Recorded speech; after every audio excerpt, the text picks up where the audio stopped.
आपल्या डोळ्यांची काळजी घेणारं पोखरकर नेत्रालय आता नवीन ठिकाणी सुसज्ज आणि अद्ययावत स्कायलाइट मल्टी स्पेशालिटी हॉस्पिटलमध्ये.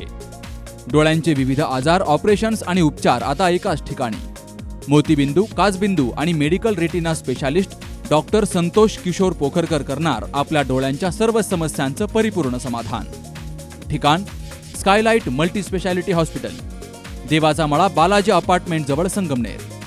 संपर्क 02425 29 91 90 आणि 8108 17 63 65. भारतीय राज्यघटनेचे शिल्पकार भारतरत्न डॉक्टर बाबासाहेब आंबेडकर यांच्या 135व्या जयंतीचं औचित्य साधून अहिल्यानगरमध्ये केवळ जल्लोष न करता बाबासाहेबांचा शिक्षणाचा विचार तरुणाईत रुजवण्यासाठी एक आगळावेगळा उपक्रम राबवला गेला. गणेश केदारे आणि त्यांच्या मित्रपरिवाराच्या वतीनं UPSC आणि MPSC करणाऱ्या विद्यार्थ्यांसाठी सराव परीक्षेचं आयोजन केलं गेलं. न्यू आर्ट्स कॉलेज मैदानावर हे आयोजन करण्यात आलं. गेली 5 ते 6 वर्षांपासून गणेश केदारे आणि त्यांचे सहकारी जयंतीनिमित्तानं सातत्यानं हा शैक्षणिक उपक्रम राबवत आहेत. बाबासाहेबांनी शिक्षणाला वाघिणीचं दूध म्हटलं होतं. जयंतीच्या निमित्तानं हाच विचार विद्यार्थ्यांपर्यंत पोहोचवण्यासाठी आणि त्यांना स्पर्धा परीक्षेची गोडी लागावी या हेतूनं आम्ही या सराव परीक्षेचं आयोजन करतो, असं केदारे मित्रपरिवाराच्या वतीनं सांगितलं गेलं.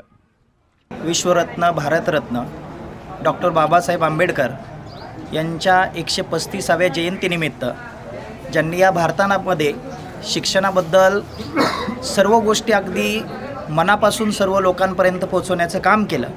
आणि तुमच्याकडे जर शिक्षण असेल तर तुम्ही कोणत्याच गोष्टीत कमी पडू शकत नाही, कारण ज्या माणसाकडे शिक्षण आहे तो माणूस जगावरती राज्य करू शकतो हे भारतरत्न डॉक्टर बाबासाहेब आंबेडकर यांनी दाखवून दिलं. आणि आज त्यांच्याच जयंतीनिमित्त आपल्या बालिकाश्रम रोड या ठिकाणी न्यू आर्ट्स कॉलेजच्या मैदानात गणेश केदारे व त्यांचे मित्रपरिवार यांनी शिक्षणाच्या दृष्टीने स्पर्धा परीक्षा काय असते आणि जसं डॉक्टर बाबासाहेबांनी शिक्षणाबद्दल सर्व गोष्टी पुढे घेऊन गेले त्याच पद्धतीने आजच्या कार्यक्रमातून इथं स्पर्धा परीक्षेचा पेपर घेऊन सर्व मुलांना शिक्षणाबद्दल महत्त्व, शिक्षणामुळे आपण काय करू शकतो, जसं त्यांचंच एक वाक्य होतं की शिक्षण हे वाघिणीचं दूध आहे आणि जो वाघिणीचं दूध पितो तो गुरगुरल्याशिवाय राहत नाही, हे त्यांना या आजच्या कार्यक्रमातून दाखवून द्यायचं होतं. मी आज या निमित्त एवढंच सांगेल की असे कार्यक्रम घेतल्याने जे काय समाजामध्ये शिक्षणाबद्दल काही आणखीही दुमत आहेत ते मनातून दूर होतील आणि प्रत्येकजण या क्षेत्रात वळेल आणि चांगल्या उंचीवर पोहोचण्याचं काम करेल. मुलांमध्ये शिक्षणाची गोडी निर्माण व्हावी आणि स्पर्धा परीक्षेच्या माध्यमातून मुलं मोठ्या पदावर, अधिकार पदावर विराजमान व्हावेत ही त्यातून ही भावना होती. त्याच पद्धतीने शिका, संघटित व्हा, संघर्ष करा या उक्तीप्रमाणे प्रत्येकाने शिकलं पाहिजे, संघटित झालं पाहिजे आणि अन्यायाच्या विरुद्ध पेटून उठलं पाहिजे. ही जी बाबासाहेब आंबेडकरांनी जी शिकवण दिली ती जनमानसामध्ये, विद्यार्थ्यांमध्ये रुजवावी एवढा प्रामाणिक हेतू या माझ्या मित्रांनी जे स्पर्धा परीक्षेचं आयोजन केलं त्यामध्ये होता. क्रांतीसूर्य महात्मा ज्योतिबा फुले व बोधिसत्व महामानव डॉक्टर बाबासाहेब आंबेडकर यांच्या संयुक्त विद्यमान जयंतीनिमित्त आपल्या बालिकाश्रम रोड येथे एक अनोखा उपक्रम घेतला जातो दरवर्षीप्रमाणे. हे जवळपास 5 वर्ष आहे.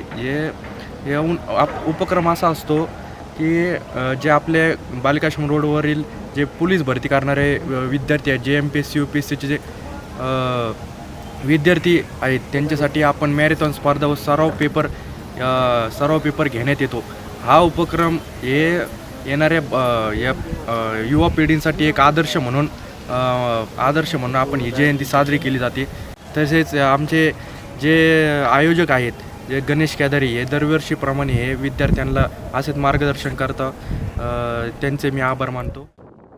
या सराव परीक्षेत अहिल्यानगर शहरातील विविध स्पर्धा परीक्षा केंद्रातील शेकडो मुलामुलींनी सहभाग घेतला. या उपक्रमाला शहरातील लक्ष अकॅडमीचे मंगेश कवडे, जगदंबा अकॅडमीचे मालोजी शिकारे, B&W अकॅडमीचे हर्षद वारे, पिंपळे अकॅडमीचे पिंपळे, राजमुद्रा अकॅडमीच्या पांडुळे, शिवरक्षक महाडिक मेजर यांचं मोलाचं सहकार्य मिळालं. केवळ मिरवणुका आणि गुलालात जयंती साजरी न करता विद्यार्थ्यांच्या भविष्यासाठी राबवलेल्या या उपक्रमाचं सर्व स्तरातून कौतुक होत आहे. या यशस्वी आयोजनासाठी ओंकार लेंडकर, सनी साळवे, संकेत लोखंडे, आकाश वैरागर आणि गणेश केदारे यांनी विशेष परिश्रम घेतले. या परीक्षेवेळी शहरातील विद्यार्थी, विद्यार्थिनी आणि शिक्षक मोठ्या संख्येनं हजर होते. Shubham Pacharne, C News Marathi, Ahilyanagar. सुनबाई आजही चहा काल सारखाच बनव. अग कोणती नवीन चहापत्ती आणली आहेस का? काय ग कालच्या चहाचं रहस्य काय आहे? प्रत्येक चांगल्या चहासाठी आवश्यक आहे राजहंस दूध. चहापत्ती तीच, फक्त दूध नवीन. तुम्ही फक्त दूध बदला. राजहंस दूध आणा आणि असा मस्त चहा बनवा.